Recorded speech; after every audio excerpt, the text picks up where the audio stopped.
Well, what's up, everyone, and welcome to the Flipside. I'm Jason Brown. I'm joined by the man, the myth, and the legend. Thanks for leading us today. By the great. way, that's a sweet. Hey, that is a sweet Jason Brown inspired shirt. Jason Brown inspired shirt. That shirt is healthy looking. All right. Hey, let's jump into it, man. Let's jump right in, Eric. When bad things happen to us, you said it isn't God punishing us, but the Bible says He disciplines His children. So, are our consequences for our sin not punishment? Great. So I think there's like a few different parts of this question. Great question, man. Love thoughtful questions. Thank you. So let's just be clear right off the top.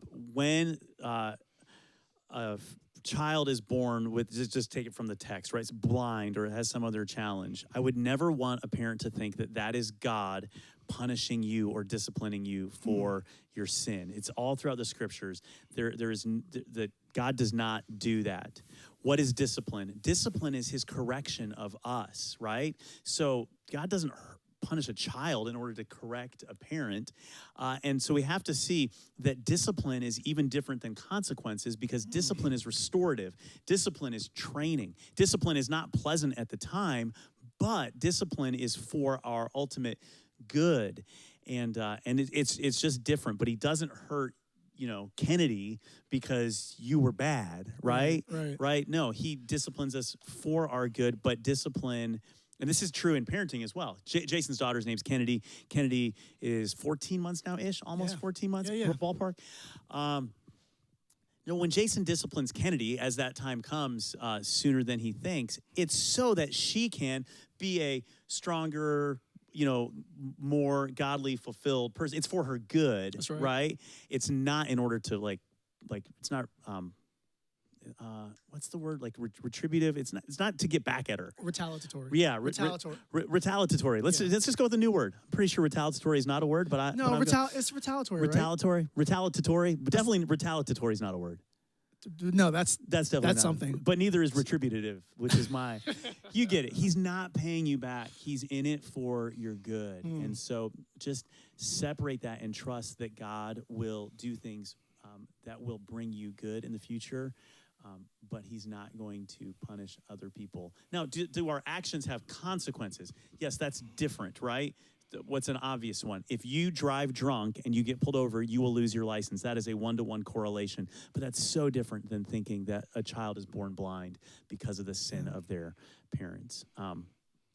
That God is doing that. Are there, again, even natural consequences? Sure. If you smoke a lot of crack while you're pregnant, could your child have birth defects? Yes. But again, that's natural. That's natural. That's not God doing that. That's just you being unhealthy while you're pregnant. So hopefully that answers the question. I feel like it was all over the place. Yeah. 100%. And I mean, how about this? Whomever asked that question, you can certainly ask a follow-up question. Sure. Hey, could you answer better than one from last week? Eric, my siblings don't want anything to do with God. They've seen my life change and think it's great, but they don't think it's for them. I don't know what else I can do to show them they can experience life change for themselves. What can I do? It's a great question. I'm going to encourage you to do a couple different things. One, I'm going to encourage you to do two different things, but the first one has 5 parts. 5 parts. It's something that I have been practicing recently that someone shared with me not that long ago, and it's called BLESS, BLESS. So here's what can you do with your siblings? Begin with prayer. Just be a person who don't give up praying for them. Yeah. L, listen to your siblings. Be the person in their life who listens to them. E, eat with them. Enjoy being together. Share meals. Spend time together. First S, serve them. Serve them. Look for ways you can serve them. Be the person who is for them, is serving them. And then the last S, as it is appropriate, share stories about what Jesus is doing in your life. Those first 4 lead to the place where they might be more interested in hearing what Jesus is doing in your life. So that's the first half. And the second thing I would say is, when it comes up, if they have a question or if there's something that they're stuck on, if they're a reader, buy them a book. If they love podcasts, share them a podcast. If it would meet a question that they're asking, but if they're not asking the question, don't just hammer them with podcasts and books and things. But begin with prayer. Listen, eat, serve, share, bless. That's what I would encourage you to do, especially don't stop praying. We were just talking about it last night. Nobody gets to choose faith for another person. It's good. Nobody Wow. gets, you never get to choose faith for another person. You don't get to choose it for your kids. You don't get to choose it for your siblings, for your parents. God has to give people the gift of faith, and that's what you can do. That'd be my encouragement. Well said. I love that acronym. Bless. Love that. We should capture that little segment and then post that somewhere. Yeah, we Just can do it. Bethany Reese. Yeah. No, I'm just kidding. Eric, will there ever be an opportunity to re-engage with the city about the alternate exit from Ansol Lane? I wouldn't say never, but I would say that because of I think it was because of light rail coming through. It's been a while now. It was a pretty difficult. We tried really hard, and it was a no. I don't know if it's a no for now, not forever. I would imagine there could be. Given that we don't currently have huge traffic constraints and we're launching Strawbridge, I don't think we are currently, and we got a no not that recently, but could it happen? I would love for it to happen. I mean, I would love for that to happen one day. But I can definitely tell you that it's not on the current active hot burner list. And some of that's because the no was not that long ago. I'm going to take a look real quick to see if there's any new question. Yeah, new question. Then we'll circle back around to the perfect sabbatical question. So we're going to do sabbatical question at the end. So if you have a sabbatical question and you want to pop it in there, we'll hit it at the end. That's right. Type that in the chat box. Eric, is it true that in every healing that Jesus performed in the Bible, the individual either had faith and came to Jesus first, or Jesus required them to do something after the fact before the healing manifested itself? I am not familiar enough with all of the. I don't have that off the top of my head. Yeah. I'm sorry, but it'd be an interesting Bible study. That would be a really easy one for somebody to figure out. To just start reading in the Gospels and looking for Jesus healing and looking for those questions. That would be a great Bible study. But because it says, "Is it true?" I can't. I don't. I'm sorry. I don't know that off the top of my head.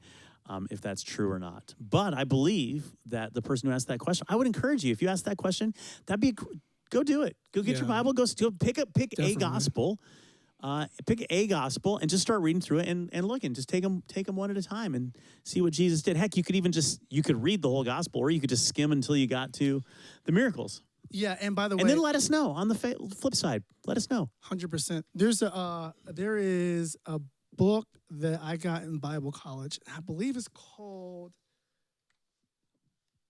Harmonies. The Harmony of the Gospels. Yeah, takes Matthew, Mark, and Luke, and sort of synthesizes. Yeah, that would help you see where the same miracles show up in different Gospels. Yeah. Anyways, great. Go do it. Great question. All right, so we're going to pivot to sabbatical Q&A. Sabbatical. I feel like we need a little sabbatical Q&A. I agree. Eric, what are you looking forward to the most about your upcoming sabbatical? We will miss you. All right. Thank you for that question. So just to recap, about a year and a half ago, the elders offered me a sabbatical. A sabbatical is a season of rest dedicated to the Lord. It comes from the Hebrew word Sabbath, which is our day of rest 1 and 7. And there's been a centuries-old habit of pastors every 7 or so years having a season of rest to focus on the Lord. It's not a vacation, although there can be travel or vacation-like elements involved. It's really a season of rest dedicated to the Lord. What am I looking forward to most? The first thing I'm looking forward to, most is tough. This is weird. But this is just true.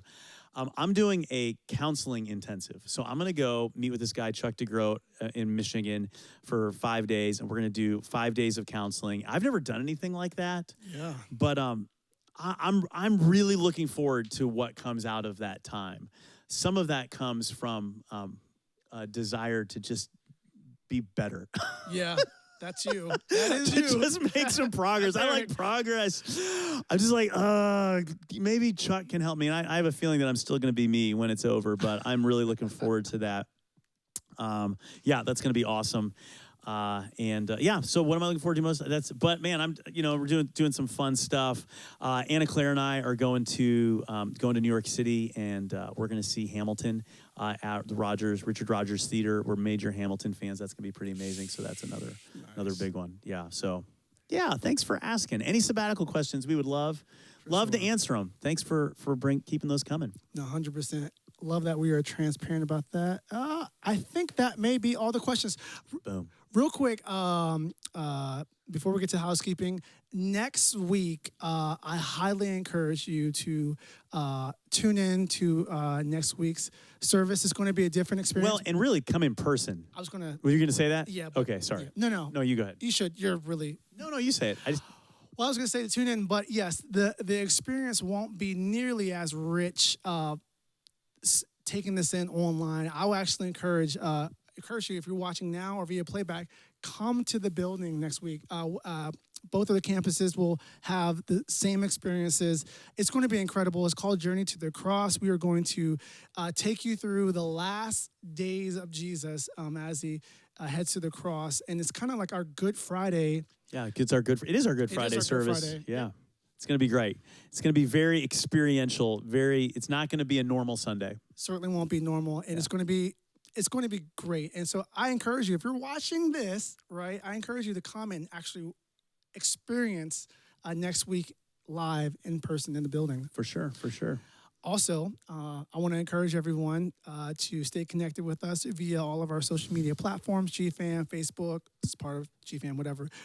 Subscribe to our YouTube channel and follow us on Instagram. Yeah, we will see you right back here. Do we not have the Flipside next week? You're in charge. I can't remember, Jeff. Do we have the Flipside next week? TBD. TBD. We will catch you at some point on the flip side. Peace.